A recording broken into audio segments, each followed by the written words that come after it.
Look, this may be hard to hear, but if you want to succeed in FP&A, being an Excel wizard or Tableau guru isn't what will get you there. Sure, having a strong foundation in financial modeling and data analysis is important for an FP&A role, but let's be real, those skills can be taught and learned over time. What sets top FP&A professionals apart from the rest are their soft skills, the intangible qualities that make them effective communicators, strategic thinkers, and adaptable problem solvers.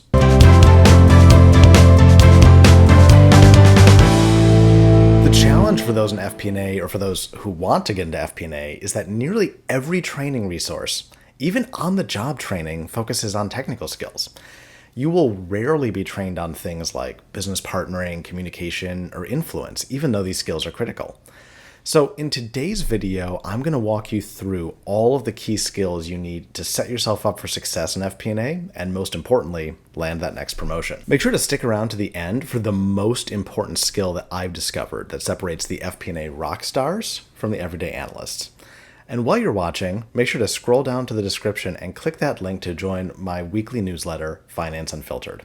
If you join, I'll send you my free guide to 25 ways to use AI in finance, a lot of which are very applicable to FP&A roles. So with that, let's dive in to high-demand FP&A skills that you need to succeed. First of all, though, what is FP&A? FP&A drives strategic value for an organization through three primary activities. The first is reporting, which comes with financial analysis. The second is planning, which includes things like strategic planning, budgeting, forecasting, and lastly, business partnering, working with the organization and its operators to support strategic decision making. And who better to do that than someone with both strong foundation and financial fundamental skills, as well as the essential soft skills that we're going to talk about. And now we'll move into our 5 soft skills. I want to do the soft skills first before the technical skills, because the soft skills are really what will set you apart from the crowd. Our first soft skill is business acumen, right? You have to remember, in finance, you are a cost center. We are all a cost center. We are a cost to the business, and we need to add value. To do that, we need to understand the business inside and out. It's not enough to just know finance. We have to take the business, understand it, understand what the numbers mean, and move off of the spreadsheet. As part of that, you need to learn how to speak the language of operations. You can't just talk finance at them. You need to speak with their business. You need to approach with a commercial mindset. And what's the best way to do this? Well, the way that I've done this in my career is by spending a lot of time with my business partners up front. I walk their operations with them. I ask them questions about the business. I get to know the business, the things they're focused on, their strategic priorities, and I build a great relationship so I can start supporting them down the road. Our second soft skill is business partnering. This is really critical and often overlooked for FP&A. This means that you guide decision making. Your job is to bring data, analysis, and strategic thinking to help your operators make the right decisions for the business. The focus is always on adding value. How can you add the most value to the organization overall? And in the room, you are typically going to be the voice of all finance and data. I'll often find myself integrating consumer metrics with marketing data, with financials, because we have such a strong skill set in analysis, visualization, and building reports that we're able to, again, speak the language of operations and bring that whole story together, which a lot of other departments aren't able to because they don't have that full end-to-end view like we do in FP&A. Your third soft skill, storytelling. This is really critical, especially as you want to move through the manager and even more so at the executive ranks. Numbers on a page mean nothing without a story behind them that ties back to the business, going back to that business acumen. Start your presentations and reports with the story first. Yes, on your own, analyze the data, understand what's going on, look for changes in the business, and then start with a story. Build your decks and presentations around that story, always tying the numbers back to the business. You understand the business because of that business acumen that you've worked on developing. A really powerful tool that I've used for this is case studies. Find something in the business very specific. Dive in on that and explain how this trend happening in one part of the business is applicable to the overall business and is really driving the financial stories. Instead of focusing on just lines on the financial statements, turn this into something very tangible, tactical, and most importantly, actionable. Now we'll flip over to number 4, which is effective communication. Number 1 for effective communication isn't talking and how you communicate, it's listening. Listening to your business partners, listening to your team, listening to people who have information, and understanding what they need and where they're coming from. Then as you start to communicate, simplify everything. You're not going to impress anyone by using big fancy language or sounding like a college professor. People appreciate simplicity, and in everything you do, look to simplify communication. The less words on a page, the better. And lastly, and this is not talked about enough, confidence. You need to know your numbers inside and out. You need to, as we said, know the business inside and out. I'll keep going back to that. And once you know everything inside and out and do the work, you will confidently be able to present. And confidence is half of communication. Because if you're confident in what you say, people believe you, people take you seriously, and you're set up for success. And now for our last soft skill, influence. This uses all of the skills above to be able to influence people. It lets you change minds with data and business understanding. If you haven't set up all of the soft skills above, communication, business acumen, you won't be in a position to have earned the trust of the organization. You won't have the information you need to clearly convey it in a confident manner. And the goal of all of this is to be persuasive and help steer the ship back to that business partnering and adding strategic insights. You have to have the ability to earn trust, to bring data, to confidently present it, and change the course of the business for the better for everyone.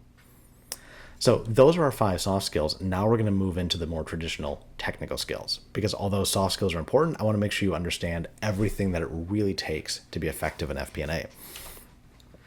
Our first one is not as surprising, financial analysis. It's right in the title, financial planning and analysis. This is when you analyze historical data, real-time data, and financial projections to build a story and dive into the data of what's happening around a business. As you go through this, you need to be identifying trends, looking for risks, strengths, and weaknesses in the business. This is that traditional SWOT analysis. What are the business's strengths and weaknesses, and what are the opportunities and threats to your business? Most importantly, going the next step to say, what action can we take to address these? How do we leverage our strengths, offset our weaknesses, and so on? And a really great thing you can do, I've had a lot of success with this, is to develop KPIs, even if your business isn't requiring it, even if there historically haven't been KPIs or key performance indicators. Develop your own to help measure your organization's financial health. This is something you can track on an ongoing basis to help your operators understand the story of the business. The next one, again, not surprising, is the first part of FP&A, financial planning or financial modeling. Typically, there will be 3 main cycles, different names in every company, but there's a strategic or long-term plan, there's an annual budget, and then there's the ongoing forecasts, which update some time period, usually to either the end of the year or to the end of the following year. What sets apart the successful analyst is identifying business drivers and not relying on simple calculations like percent of revenue, which can lose a lot of noise. Good business drivers can be things like guest counts for a restaurant, the number of people coming in. Same for a restaurant, your check average could be a driver. How much are people spending every time they come in? If you're in manufacturing, it can be units produced, the speed at which you produce the units. But what are these things that really drive the business? Instead of directly projecting your financials, project the drivers. And then as you report, as you do that financial analysis from the last step, you can bring it all together and keep comparing back. The most important thing about financial modeling is to build repeatable processes. You're going to have to keep doing this, and you want every cycle to feed each other. You want the forecast to become your long-term plan, to become your budget. You want them all to be reiterative, and that means that you need to build repeatable processes. And to that point, you also need to constantly be improving. Look back, see how accurate your forecasts are. See why you missed your forecast, and figure out ways to improve that going forward so your accuracy continuously gets better. You will never be perfect. Don't strive for perfection, strive for continuous improvement. Next, number 8, data visualization. A wall of numbers never helped anyone. It certainly didn't help operators, and honestly, even being in finance, I don't like looking at a wall of numbers. Sure, pop it in the appendix. It's great to have for a reference. Someone may have a question, but don't put it in the main presentation. The biggest tools to do this are to look at things like causes of change. I often use a waterfall cause of change where you start at your base period, like your budget, and then you waterfall down to your actuals and how they came in. You can also look at trends over time using things like bar charts or line charts. And you can also do comparisons just side by side. You can use pie charts, bar charts, whatever you need to do to compare two different periods over time and help tell that story without just throwing a bunch of numbers on the page. The less words on a page, the less numbers on a page, the more impactful those pages can be. Number 9. Sure, we're in financial planning and analysis or finance, but it is critical for everyone in finance to understand accounting principles. There's a lot of accounting principles to understand, but there's 2 concepts that are really critical to have a thorough grasp on. Everything else will be kind of dependent on your job. The first is the 3 financial statements, the balance sheet, the income statement, and the statement of cash flows, and most importantly, how they interact with each other. Because in finance, when you're modeling, that's what you're doing. You're building one of these statements. The typical person in FP&A is only working with the income statement, not so much the balance sheet and cash flow. There are people who touch all of them. But what's really critical is to understand how they work together, because that will directly influence how your actuals come in and how you build your forecast. And the second one, really critical in some industries, is revenue and expense recognition, tied very much to accrual accounting. How can you forecast if you don't know how revenue and expense will be recognized? For companies with a lot of leases, or for companies like construction, where it's based on how much completion has been done, revenue and expense recognition can get very complicated and significantly impact your projections. So these 2 concepts are critical to understand to be effective in FP&A. And number 10, IT literacy. I've always said that as AI rolls out, the role of the average finance person will become more technical, not less, because of the tools at our disposal. At the basic level, you need to know Excel and your company's core financial system, the ledger, the analysis tool, whatever that may be, inside and out. That is table stakes. At any level, you need to know these systems inside and out. From there, you need to understand all of the data sources available to you, where the data comes from, and how they connect. Look for process maps, draw them yourself if they don't exist, to understand how data flows, how the data is managed, who has access to it, and where these all come together. And then I always recommend to everyone, have a bonus skill. You don't need to know everything. You don't need to know every dashboarding software, every coding tool, every predictive analytics software. Have one bonus skill that you are just epic at. This could be Tableau, this could be Python, this could be a specific type of financial modeling, but develop so much expertise that you become the go-to person. You want to have this skill that people think of your great work, and also think, oh, I have a Tableau question. I need to go ask Mike. My thing lately has become Power Query. I'm at a higher level, but we have smaller teams and we all need to jump in. So I've kind of become the Power Query go-to lately, and I've been able to help teams build a lot of really cool models, even though historically I haven't been in the data as much. Now, my bonus tip, and most important, relationships. As I said earlier, FP&A is not about the numbers. It's about the people. Honestly, in my job, I spend 90% of my time interacting with people, thinking about how to influence people, and writing and communicating in ways that people can best absorb and understand. And I spend maybe 10% of my time on the numbers. Certainly it's different for an analyst versus management versus an executive, but overall, the higher up you go, the more it becomes about people and the less about numbers. The best thing you can do is learn how to develop really strong relationships with your team, your stakeholders, and your clients. You never want to be the finance person who's just about no. You never want to be the finance person who sends reports at the end of the month and disappears. You need to build steady, ongoing relationships with everyone around you, everyone you work with, and anyone in support functions who may be able to have information in the future.